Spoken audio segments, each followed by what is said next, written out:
Men's here from mylifestyleshow.tv. And how do you create a lifestyle business that you truly love? Now, that's a common question I get asked a lot of the time by some of my clients. They go, what is a lifestyle business? But more importantly, how do I create one doing something that I love, but still earn money doing it? And it's a common theme I see a lot of the times because a lot of women entrepreneurs, they kind of don't know necessarily what they want to do. They may be leaving a corporate 9-to-5 job like I was and not want to go out there and do what they were doing. So like for me, that was around corporate sales. I've been in a sales environment, a very tough sales environment in both recruitment and in real estate for the last 12 years. And most of you know they're quite demanding, they're long hours, they very much suck the life out of you, really, in a way. But I loved it. I enjoyed doing what I was doing at the time, but then I got into adrenaline mode. I got run down. I'd stopped finding that passion for it. But what I didn't want to do was become a sales coach. I didn't want to become a property coach. I didn't want to teach, I guess, what I'd been doing for the last 12 years. So I started to think about what did I want to do, and it blocked me from getting started. So I want to share with you a couple of techniques on if you're maybe in a corporate 9-to-5 job at the moment, you want to leave, or you're in a maybe even slightly a business that you're doing that you're not necessarily in love with anymore. What can you do? What steps can you take to maybe start to think about, what is it that you do want to create and what's going to be that longer term business for you? So there's a few techniques that you can do to get started. One of those is I just learned actually from Kelly Lynn Adams, a lovely lady that I interviewed, and she was talking about dreaming big. And it was getting back in touch really with your inner youth. When you think about when we were kids, we used to dream all the time, whether it was for you, it could have been as a firefighter. For me, I always wanted to be a teacher, funnily enough. I don't know how that worked, but maybe that's where my passion for sharing things, for teaching other people have come from now, and for wanting to get on stage because I always wanted to be up in front of people. So, go back to your childhood and start to think about the things that you did. Did you play with a certain toy a lot? Did you have imaginary friends you used to talk about? What did you used to do as a child that maybe kind of brings back your fun and your passion you could be doing now? What is it that you really wanted to grow up and be? And start to explore ideas.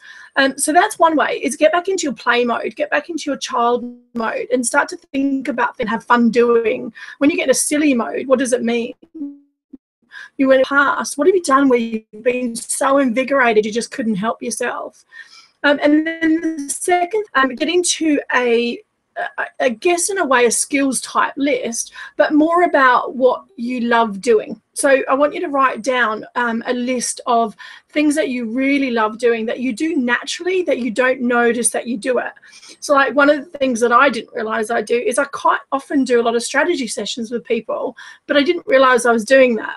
One of my friends described me and saying that you seem to have a knack for getting around what people should be doing. What they should be, how did she describe it? Hang on, I'm not describing it right. I have a knack of basically, when I'm talking to someone, is figuring out what they know they should be doing, but that they're not doing. So that's one of my abilities. I didn't know I was doing it, but apparently every time I have a conversation with someone, I can go, look, you're doing this and you're doing that, but this is maybe what you're not doing that you should be doing. And I hadn't realized I was doing that on a regular basis. So part of my business is having strategy sessions for people like that, is figuring out what maybe they're talking about or know that they should be doing, but they aren't really doing it. And that could get them through and pass their blocks in their business. So, but I want you to have fun with it. So I want you to create a big long list and list out things that you really love doing. And it could be things like networking. It could be things like singing. It could be things like photography. Anything that really gets your juices buzzing. And from that list, then we can start to look at from there. Once you get that list, it's how you might incorporate some of that into a business. Because the thing is, what I realized in sales was I didn't want to teach sales. I didn't want to go into that kind of corporate world of teaching, becoming a sales coach or whatever. But what I did was take elements of what I was doing in that job and then started to use that in my existing job. And I made sure that those, I guess, elements of what I was doing were in my business. So for example, I build really great relationships with my people. Simple as that. So I'm a good networker. I'm a great connector. I love sharing people with ideas. I've got no hesitation in sharing contacts. If I can think I can help someone, I will. And that's what I used to do in my job. Now, I don't class that as sales. For me, that was just what I did to do my sales well. So start to think about things. I'm also a very strong strategizer. So, whenever we used to get a target in the office, it was like we always used to then set a strategy and plan out, how could we achieve this? What can we do? What steps do we need to take? So I'm also a bit of a planner and a strategy person to think outside the box, to go, okay, we need to get here. How do we get there? So I incorporate that into my business. So because I know that's an element of the sales environment before that I used to love doing. And so now that's why I help loving other people doing that. So when I have a strategy session, I'm going to be running some VIP strategy sessions coming up with women who want to grow their business and use the internet to leverage their business more. And we're going to have strategy sessions around, okay, where are you at now? What are you doing in your business that's working and not working? What can we shift to maybe online, maybe take some of your skills online, to maybe look at some courses, some hangouts. What can we do with your business to take you online to get you to a wider audience, or maybe create that passive income you're requiring? And then we're going to put a strategy plan together to go out there and plan what you can do. So who do you need to be able to do that with? What skill sets do you need? How can we get those resources for you, and take it from there? So that I've incorporated that into what I love doing. So I want you to go back and then think about it's the feelings and the emotions and the kind of things you love about your job necessarily, even if you don't love your job. So think about things that you're really passionate about and write all that out. That's going to be the basis of really how you design your lifestyle business. So for me, I realized I love videos. I'm really comfortable behind a camera because I love talking to people. So my interview show that I do, my lifestyle show, is one of the best things I could have created, because I get to meet the most inspiring women entrepreneurs from around the globe. I get to chat with them and interview them and provide amazing value.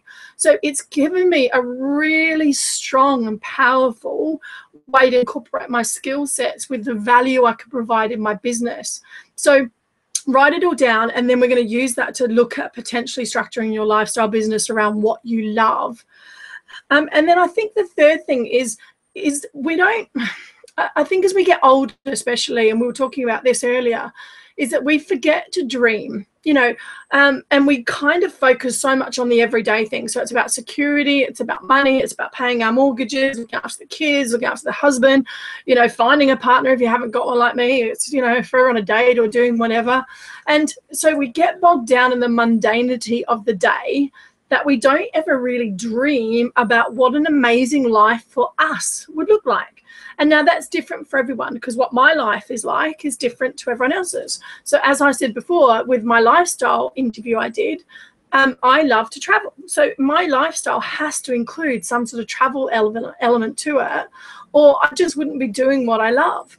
So whatever it is for you that is going to, I guess, give you the drive and the motivation to really challenge yourself to want to create a lifestyle business, is going to be that bigger dream. So, and I want you to do it from a childlike nature. So really think about, take out the money element. I don't want you to think about the money side of it. Think about what you would do with your life if money was no object. How would you really live your life? And then I want you to dream big first. Don't put any practicalities around it. Don't worry about how, why it's not possible. I really want you to create a life that you would love. And everyone's different. Like, I've got a friend of mine, she would be involved, and I know she'd be out leading a massive charity in some stricken country that needs it, because that's what she's truly passionate about. If she didn't have to worry about income or finance or paying for anything, that's where she would be. So really think and stretch yourself above the everyday mundanity of life. Yes, it'd be nice to buy your family a car, or it'd be lovely to maybe buy your parents a house or something serious like that. Of course it would be. And write that down, but then go bigger. So maybe get past what I call the financial element of certain material things and go, what would it give you? You know, what would it really inspire you? Is it the freedom? Is it the opportunity of choice? Is it maybe to give back to the community where you couldn't before? So really dig deep and come up with that creative list of why you would want to create yourself a business of this nature. So this really is a bit of an inspirational video. I just want you dreaming bigger, thinking about what it would really look like to design and create a life that you're passionate about. You wake up, you jump out of bed, and you want to do it. Don't get me wrong, we'll have down days. I'm not saying you're gonna live happy every day. You're not. You're still gonna have your ups and downs and cries and whatever. But think about designing your life in a way that you really could, especially if you think about maybe making a shift out of corporate now, or you're struggling in your business to grow it, to take it to that next level. It's probably because you're not aligned with where you really want to go. So start to think about those 3 key elements. So go back, look at your reasons for doing it, look at dreaming bigger, and then get some ideas down and just play. I just want you to play, have fun, stretch your imagination. You know, Google some stuff. Like when I started doing this, I was Googling things like, oh my God, I could do that, or check that out, you know, and it just got me thinking and visualizing some of the bigger things that I might have. You know, don't be scared to Google your car if that's what you want, you know, have a look at it, get the feel of it. And I mean, ideally, even sometimes go down to the car yards and sit in it and feel it. Like I quite often go house hunting because I know my visualization of my next level of my house. So I've been out to view a few properties that I know I want to live in. Because it gets me that feeling, that emotion, that freedom of being in my life for where I'm going. So that's my challenge for you today, is to think bigger, dream bigger, and then sit down and think about how you would design your life if money was no object. What would you be doing? So it's Kylie Menz here from My Lifestyle Show, and this is all about how to create a lifestyle business that you truly love. And I'll speak to you again soon. Bye.